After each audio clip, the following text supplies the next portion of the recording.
What's up, everybody? I'm going to do a review on the Intex Pure Spa hot tub. This is the 4-person 140 jet hot tub system. I'm going to go over the good, the bad, what I like, don't like, whatever the case may be. Overall, I'm going to say first off that I give this probably a 9 to 9.5 out of 10. This has been an absolutely awesome investment. I've been very happy with it. I've had 2 problems with it, and I'll go over those here in just a minute.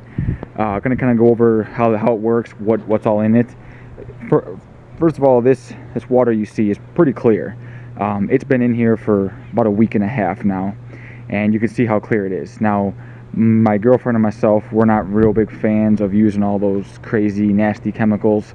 We try to keep it as minimal as possible and use a lot of natural ways, and you can see it does work. I mean, this does look clear. So the key to what we use is we use what they call purification oil.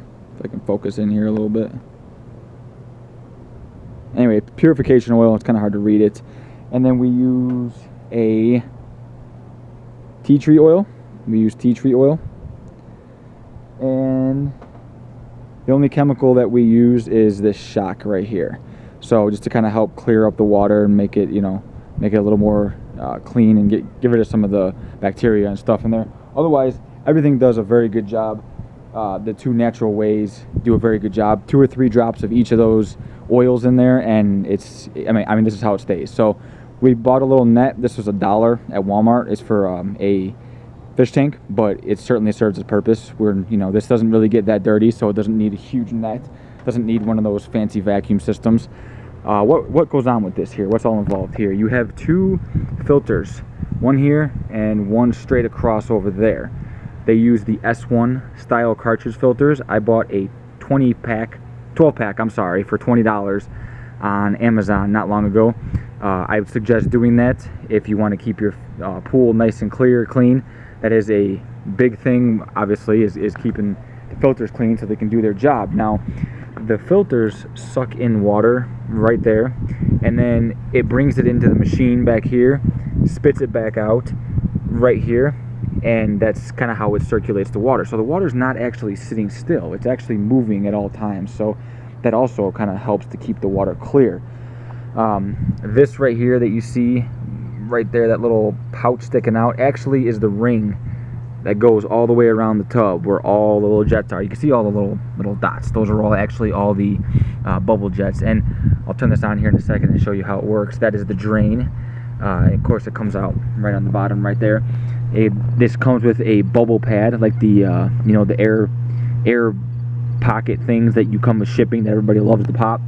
Comes with a whole pad that goes along the entire bottom of it, kind of help protect it from any kind of sharp objects that are underneath it. Of course, make sure you clean it really well underneath wherever you're planning on putting it. Common sense, of course.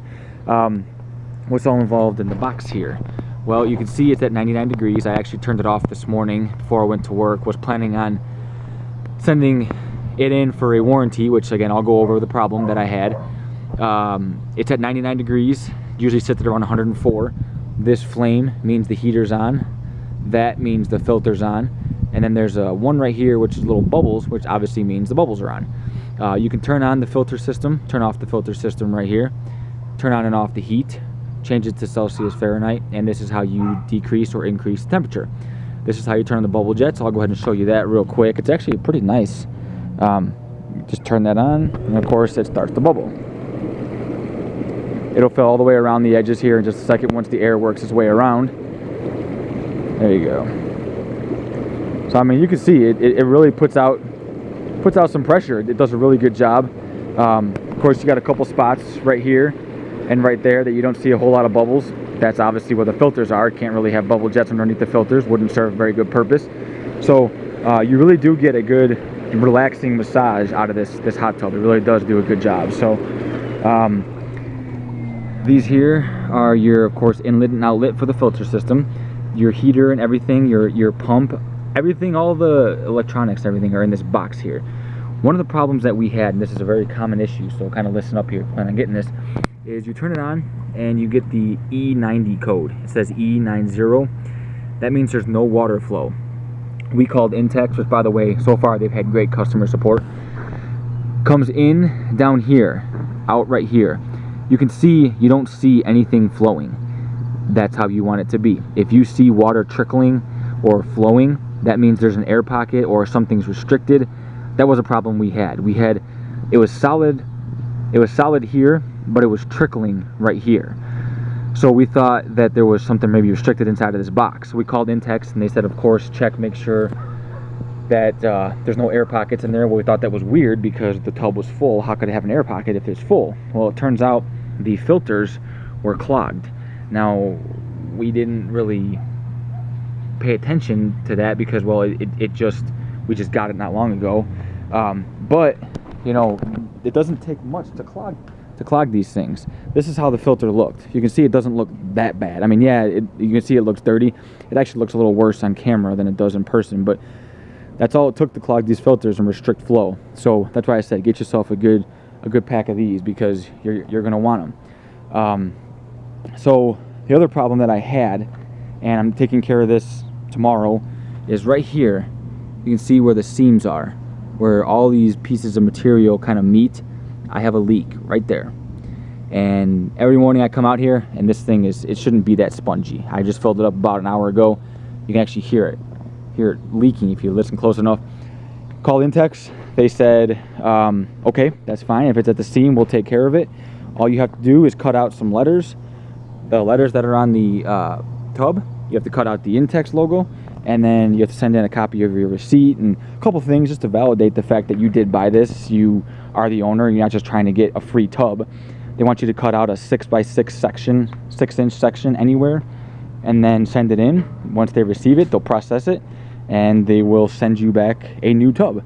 So, I mean, literally no hassle. It was absolutely fantastic. So, a couple things about the electronics on here. Why do I have this in a bag? You're probably wondering why. Well, this is where the main connector is inside of here. I leave this outside in the yard. It rains, of course, so I want to make sure that this is protected. This part here has a GFI. I have it hooked up to an extension cord. So you want to make sure that whatever you have this thing plugged into also has a GFI, because the GFI will only protect this here. So if you have this plugged into an extension cord like I do, and you have the extension cord plugged into an outlet that doesn't have a GFI, that's great. This is protected, but you still have all the electricity flowing through there back into your house that's not protected.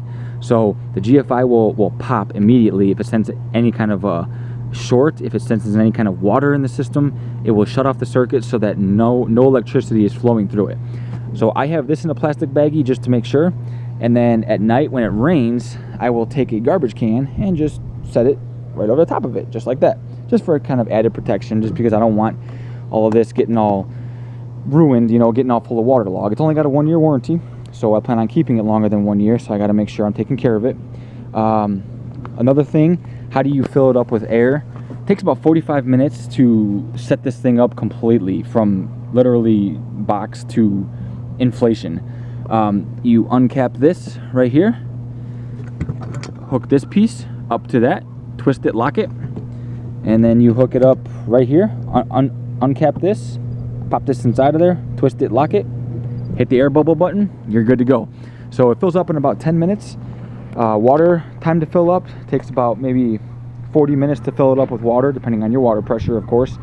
The top to this also was an inflatable top. So it sits nicely right inside the ring. You can see it's a little bit dirty, but that's all right. It's got all these clips that go all along the edge right here to help hold down the lid. Does a very nice job keeping this nice and secure on there. So anyway, that's my review for this. Like I said, I gave it 9.5 out of 10. I'm going to send in my tub tomorrow for warranty. We're going to use it one more time tonight. It holds about 250 gallons, so if you want to know how much it costs to fill the tub, just figure out how much your water company charges you per gallon and multiply that by 250. So anyway, got any questions, be sure to hit me up below. I'll be sure to answer you. Otherwise, I would say go ahead and get one of these for sure.